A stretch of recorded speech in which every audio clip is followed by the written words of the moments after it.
Hello and welcome. I am a hotel AI expert with extensive experience in modern hospitality operations and performance support. I am pleased to welcome all students of Europe Hotel School to your online learning journey. We look forward to supporting your professional growth in the hospitality industry. Today, we're going to break down how to truly master those key accounts by mastering the art of stakeholder management. In this explainer, we're really diving into a skill that is absolutely critical for any key account manager. Because, as you know, when you're dealing with a major corporate partner, you're not just managing a single relationship. You are navigating a whole complex web of individuals, and each one has their own influence, their own priorities, and their own unique perspective. So, to get a handle on this, we're going to walk through a really clear roadmap. We'll kick things off by identifying who those hidden decision makers are. Then, I'll introduce you to a strategic tool for mapping them out. We're going to break down the three most important stakeholder roles, talk about how to tailor your communication for each, and finally, look at the incredible rewards of building what I call unbreakable partnerships. Okay, let's dive right in. The very first step here is to just recognize the true nature of a corporate client. You see, decisions are almost never made by one person in a vacuum. They're shared across multiple departments, which creates a much more complex picture than what you might see on the surface. And this brings us to this central question, right? The one every key account manager has to answer. Who really holds the power here? Is it the executive who signs on the dotted line? The travel manager who's booking the rooms day in and day out? Or is it someone else entirely? The truth is, it's rarely just one person. It's always a network. Just think about the different priorities at play. The procurement specialist, they are laser-focused on cost and the fine print in the contract. The travel manager is worried about logistics, traveler safety, the whole shebang. And then you got the end users, your actual guests, who just care about comfort and having a really seamless experience. All of them have a voice, and if you're only listening to one, you seriously risk losing the entire account. So how do you manage this web of competing priorities without getting completely overwhelmed? Well, you stop being reactive and you start being strategic. And luckily, there's a powerful technique that's designed for this exact challenge.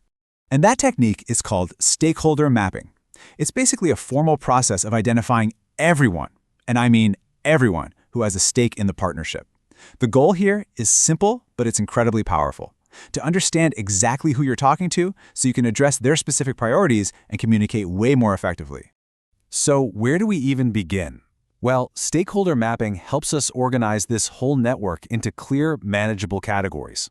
In fact, we can simplify this entire web down to just three critical roles. This chart breaks it down perfectly. You've got the decision makers, they're the ones with the formal authority to approve the contracts. Then you have the influencers, the people who shape the opinions of those decision makers. And finally, the end users, whose direct experience is the ultimate test of your service. Understanding this distinction, well, it's fundamental to your success. First up, the decision maker. This is the person with the pen, the one who can officially say yes. They are almost always looking at the big picture, financial value, return on investment, and of course compliance with company policy. Your conversation with them has to be about numbers and long-term strategic benefits. Next, we have the influencer, and please, do not underestimate this role. It is so critical. They may not be the one signing the contract, but their recommendation can absolutely make or break the deal. These are the people on the front lines dealing with the day-to-day operational stuff. Their opinion isn't based on some spreadsheet, it's based on how easy you are to work with and whether you actually deliver on your promises. And finally, the end user. These are your guests. And their feedback? It travels fast inside their organization. A really seamless, positive experience for a business traveler or a conference attendee, that reinforces the value of your partnership in a way no financial report ever could. Their satisfaction is your proof of performance. So here's the crucial takeaway from all this. Once you've identified these roles, your job is to communicate with each of them on their own terms. A one-size-fits-all approach is practically guaranteed to fail.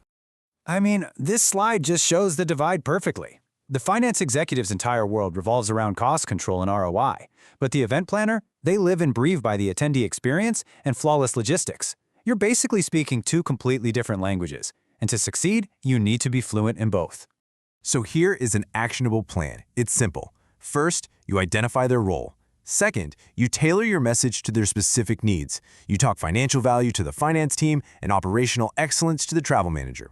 Third, and this is vital, you make sure your core message of value stays consistent across all those conversations. And finally, document everything. You need that clear paper trail to ensure everyone is aligned.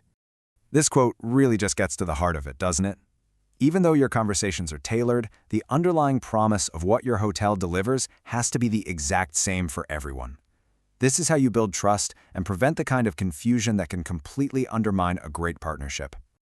Now, when you execute this strategy correctly, the results are, well, they're transformative. You move beyond being just another vendor in a transactional relationship to becoming a deeply integrated and truly valued partner. And this right here is the payoff. You don't just have clients anymore. You have advocates, champions inside their organization who will defend your partnership. This creates a powerful competitive shield, making it so much harder for rivals to get a foot in the door.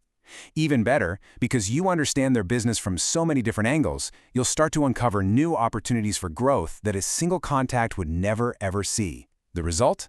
A stable, long-term partnership. Ultimately, this is the key takeaway. This is the big idea. What at first looks like a complication, this whole network of stakeholders, actually becomes your greatest strength. Their combined support strengthens trust and ensures the relationship delivers real value across their entire organization. So, I'll leave you with this question. As you move forward in your careers, don't look at a complex client as a problem. See it for what it is, an opportunity. Because the choice of whether your stakeholders become obstacles or your greatest advocates, that choice is entirely in your hands. Thank you for your time.